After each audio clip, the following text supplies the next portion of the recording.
Okay, folks, it's your buddy Mike Messier. We're about to get going here on one Mike Messier YouTube channel, also on Instagram. If this thing kicks in, we'll be on Instagram shortly. Hallelujah, praise Jesus. We are on Instagram. Hopefully, you can hear me. Hopefully, you can hear me now on Instagram. If you're on Instagram, if you're on X, it looks like we're not on X Live, but I might be rebroadcasting this. You can comment. This is 3:37 a.m. Eastern day D time, EDT, Eastern Standard Time, on Monday, July 29th, 2024. Now, if you happen to be watching a replay of this, don't be concerned. This is what you call evergreen. This is content that'll last forever. This is your buddy Mike Messier going to discuss this wonderful TV series titled, dun, dun, dun, it's titled Life and Beth, not Life of Beth, although that will probably be a Mandela effect in the future, just like Sex in the City and Sex with the City or Sex in the City, Sex and the City. So, what did I think? If you're not familiar of Life and Beth season 2, I did review Life and Beth season 1. It's our girl there, Amy Schumer, kind of one of those lover or hater or love to hate personalities. She's kind of following in the footsteps, perhaps, of, dare I say, Roseanne or other people who, I find Amy Schumer to be talented. I have seen some of the Amy Schumer steals jokes compilations. I am aware of that. I am aware of her roast joke of one of the Johnny Knoxville guys, kind of making a poorly, but that's what roasts are. I mean, they're supposed to be badly, timed, ill fated jokes on people, but she basically made a death joke that wasn't very well appreciated. What else about Amy Schumer? A couple of like 5 or 6, 7 years ago, she had done a movie with Goldie Hawn that I actually saw that I thought was pretty good. And she did some type of like homage video to a Beyonce video at the time, and people thought that Amy was what's the phrase for that? Um, Ripping off the culture, so to speak, as the kids say. She was what's that word when you take someone else's thing and you make it your own?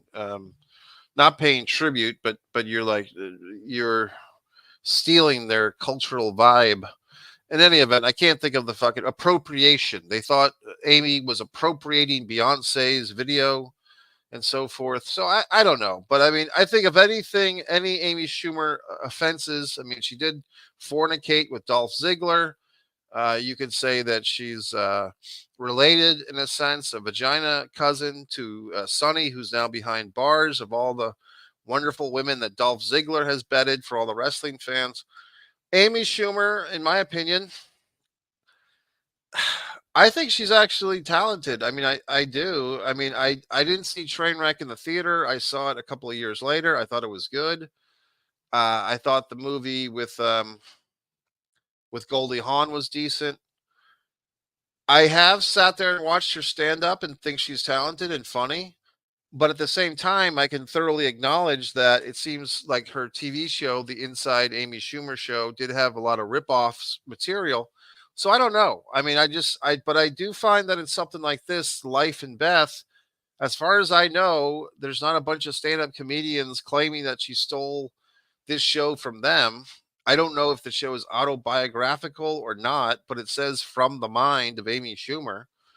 And I watched season 1 and enjoyed it. And I'm watching season 2, or I just watched season 2 and enjoyed it. By the way, if you happen to be here at 3:41 a.m. Monday morning, you can comment in live time. If not, you can comment anyway, and I'll see you on the rebound or whatever the fuck. But basically, I do respond to comments. What brought me back for season 2? Well, first off, I did enjoy season 1. I think I watched season 1 in like a weekend, apparently 8 months ago is when I saw it. I didn't realize that Life and Beth season 2 has been out for like 6 months or for a while now. What I like about this show and several shows that are like Hulu type of shows, or you feel like these characters are very real. These feel like real people. Obviously, we know Michael Cera here from Superbad and all these other things. Have you ever seen that parody on Saturday Night Live of Quirky Girl? That's hilarious. That's like a parody of Zoe Deschanel's show, and Michael Cera's like a supporting parody. He gets parodized in it, but that's hilarious. Uh, Beth, go if you haven't seen this show. First off, see season one, and I'll do like the non-spoiler review first. But basically, it's about a modern day woman. I guess we could say she's 35-ish, although Amy is probably, 10 years older than that in real life. I'm not sure. But maybe she's like 40. I don't know. But the character is like mid to late 30s. I think in the first episode or one of the first episodes of season one, she and her younger sister, who have kind of this tough relationship with each other because they're kind of survivors of a tough childhood. Their father was kind of absentee. The father is played by Michael Rappaport, which is interesting. And then their mother was kind of an eccentric. Their mother was kind of a tart, as they used to say. And these two girls kind of grew up, with the older sister, Amy's character, Beth, protecting the younger sister. But eventually, the older sister goes off to college and she couldn't protect her little sister anymore. And we learn all this stuff through a series of flashbacks. Like we have another set of actors that are playing the sisters at a younger age. And I think throughout the series, we do have other characters that kind of get flashbacked to their childhood, which is kind of the same thing. If you saw my review on Unprisoned with Kerry Washington in a different way, Unprisoned is kind of listed more as a comedy sitcom. This one is more of a dramedy, but to me, like they both feel kind of similar in a lot of ways. The Unprisoned show also uses a technique of childhood actors playing the same characters, but in that show, the children versions of the characters interact, like the inner childs interact with the Kerry Washington character. In this show, it's just more like traditional flashbacks. And I will give kudos to the young actress who plays the young Amy Schumer's Beth, whoever the young, I don't know her name, but the young actress, I think, does a very great job. You could probably say she's one of the stronger actors on the whole series, adult or child. And also the younger sister, child actress, I think, does a great job too. So, very good casting for those kid actors. As a matter of fact, I would say this: I see a lot of movies and stuff, and whenever they have kid actors, it's amazing that some of these young people are so talented and able to capture such emotions at a young age. So, clap, clap, because I think being a kid actor is probably a real tough thing. We've seen that series on the Dan, what's that guy's name? Dan, the creepy producer guy, and the green slime, the Nickelodeon stuff. So I mean, I hope that these kid actors are protected in Hollywood better these days because a lot of them are very talented and they're hardworking, I'm sure. And it's a challenge, and I think that adults are often processing their childhood and they're writing screenplays and movie scripts and TV scripts to represent their childhood angst, but without good child actors to portray these situations, you wouldn't have such quality performances, obviously. So heads up and wonderful, wonderful. Getting back to the show, season two, we kind of go deeper into the woods. I think in season one, the Michael Cera, boyfriend into husband character just got introduced in the last two or three episodes. Beth had been dating around and breaking up with another guy and this and that. But in season two, it's all about the relationship. They basically get married. They go to New Orleans, baby. The Big Easy, baby. They have a little road trip to New Orleans to get married. We get to see a little bit of New Orleans. And then they find out that I will say she's pregnant. I know the kids like to say that they're pregnant, but I'll just say she's pregnant. She's pregnant with a baby. We learned that the husband character, I'm not sure what his name is right now, Zebediah. He's got like some type of Asperger's, or I guess that's no longer a politically correct term. Sorry. He's got some type of autism, and he's a good character because he does have faults. He's playing basketball on their wedding night. He obsesses over cleaning up the house, but he's kind of got that, like, autism thing where like he hyper focuses on something, a task, and it usually is for the greater good. But that's totally opposite of the Beth character, whose kind of mind is all over the place, and she's kind of always multitasking, and she's analyzing her feelings in real time, and she's always kind of doing stuff. So I mean, just as a human being, I can kind of relate to both characters. Sometimes I get very tunnel visioned on something, like writing a story or working on something, and I kind of forget about people. And sometimes I get too worked up about people, and phone calls and problems and situations, and I forget to do stuff. So I mean, I think we every person probably falls somewhere in that spectrum. But what I think is really nice about these two characters as a couple is they show some character traits that all of us probably have. And they probably, not to use the spectrum term, but I will. There's the spectrum of Beth, who's kind of on the overthinker, underdoer category, and her husband. It's hard to do this. Her husband, who's kind of like overdoes stuff, but under feels at times because he's got that challenge. But he is a smart character because he's willing to go see a therapist and get help and stuff, and he's trying his best, which is nice. Some of the other characters we meet, which I thought was good. The ex-boyfriend of Beth's character, can't remember his name either. He discovers that he's been a father for like 16 years, never knew that he had a daughter. I guess the story was he had a hookup or a girlfriend that he impregnated without realizing it. She never told him that he was a father. She told another guy that that guy was the father, and then it turned out to not be the case. And so this dude, Beth's ex-boyfriend, um, I'm seeing all these Olympic updates. I'm really not watching the Olympics. I just made a life decision. I'm not going to give a shit about the Olympics this year. But basically, what happened? He finds the fucking ex-boyfriend finds out that he's a father. I thought that was a really cool like scenario and a really good episode. I don't remember which episode it was, but basically he meets his daughter in like an Applebee's type of restaurant, or more like a Dave and Buster's type of thing. And Beth, she still cares about her ex-boyfriend. She's kind of playing referee between like her ex-boyfriend and his estranged daughter. And that's kind of nice. And I thought that was a good storyline. Another episode we did, and they didn't do a flashback to the ex-boyfriend's childhood, did they? They did one to Michael Cera's character, which I thought was interesting. But it might have been cool to like do a flashback to the ex-boyfriend's childhood. I don't think they do it. I don't totally remember if they did. I guess they did, but I don't remember it. But if they didn't, that would have been nice. What else? Um,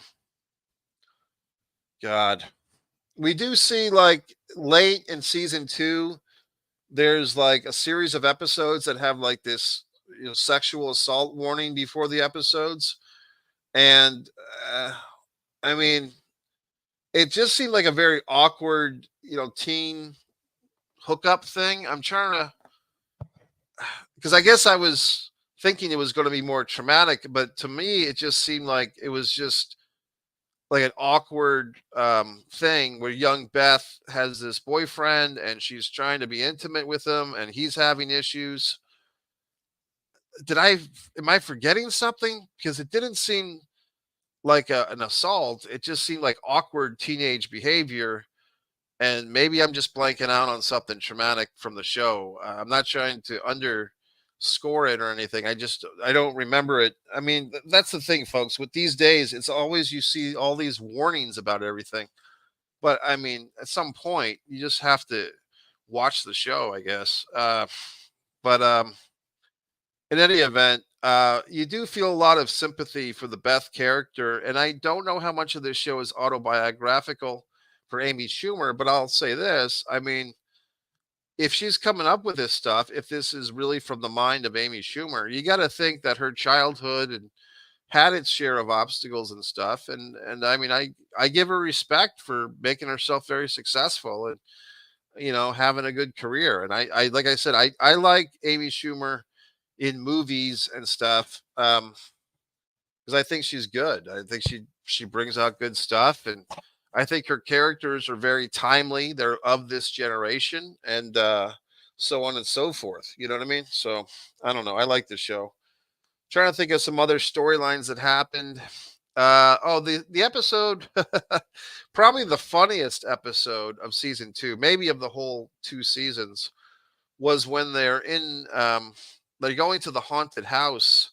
It felt like a very Lizzie Borden-esque haunted house. Lizzie Borden took an axe and gave her mother 40 whacks when she saw what she had done. She gave her father 41. It wasn't Lizzie Borden, but it felt like a Lizzie Borden tribute. And basically, they're going to this motel, like this haunted hotel castle thing for this murder mystery. And it was funny. And just the possum, if you saw this episode, see, that's the thing, folks. Like, to watch this review, if you're watching me and you're saying, well, this sounds kind of like an interesting show, I would watch it. I would definitely start with season one.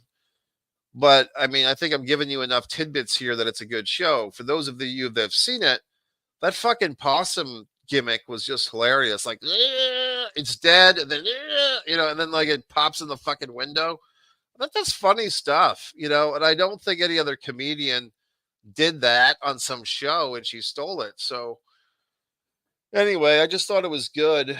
Eventually, they get pregnant. What do they call it? The doula, like the home birthing person in upstate New York or whatever the fuck. And then they have the baby, and then they have a baby. So they have a baby son, and everything's exciting. And I'm trying to think of all these little flashbacks to the show, like when the Michael Rappaport character, he leaves the two little girls in his apartment and he goes out for food, and he comes back like 5 hours later and he didn't bring them any food. So it's like, what the fuck? So, I mean, you can see like these two young girls were traumatized as children. They had a fucked up childhood, uh, and so it's kind of extended into their adulthood. Amy doesn't trust people. I believe her sister has she's a lesbian. The sister grows up to become a lesbian, which is fine. It's good. But they have even their relationship issues with each other because they have all this history of trauma, like they're war survivors. And the mom dies in season one, and then Rappaport is still kind of floating around, and they try to give him a break, and he tries to be a better father. So anyway, folks, I like this show. I mean, I don't know what else to tell you. Out of 5 stars, I probably give it a 4. I mean, I'm watching it, or I watched it. I liked it. Is there anything that I would have done differently? I don't really know. I mean, I don't think so. I mean, you can always henpeck something to death, but I think the only thing I would have done differently is maybe, in addition to the Beth and her sister and the limited flashbacks to Sarah's character's childhood, maybe like the ex-boyfriend character and some of the other supporting characters give flashbacks to their childhood too, because just like with Unprisoned, I think this technique, I guess it's kind of trendy now. Like, we all have to figure out our childhood, blah blah blah. But I thought it works for this show. I thought it worked for Unprisoned, and so I give this show a nice approval rating. Mike gives it 2 thumbs up. So if you happen to be watching this, Mike's Instant Movie Reviews. I just saw Wolverine and Deadpool tonight. I see pretty much every movie in the theater. Some of this stuff, audiobooks. I just did a review of Tulsi Gabbard's audiobook. I did a review of Arnold Schwarzenegger's audiobook. This is all on one Mike Messier. If you're saying, well, gee whiz, Mike, you're such a wonderful critic, but have you ever made anything yourself? Well, assholes, yes, I have. You can go to One Man in the Camera Films, see my wonderful movies, The Impeccable, Blood Sugar Sedace, So You're the Guy, Disregard, The Vampire, Mike Messier documentary, Stickman. And you're saying, well, gee whiz, Mike, I'd really just like to know if you watch pro wrestling and sports. And then you can go to One Pro Wrestling and Sports Fan YouTube channel. You can go to One Artist Mike Messier for my artwork. And if you're forgetting all of this, just go to MikeMessier.com and scroll to the bottom. MikeMessier.com. Good show, Beth. Good show.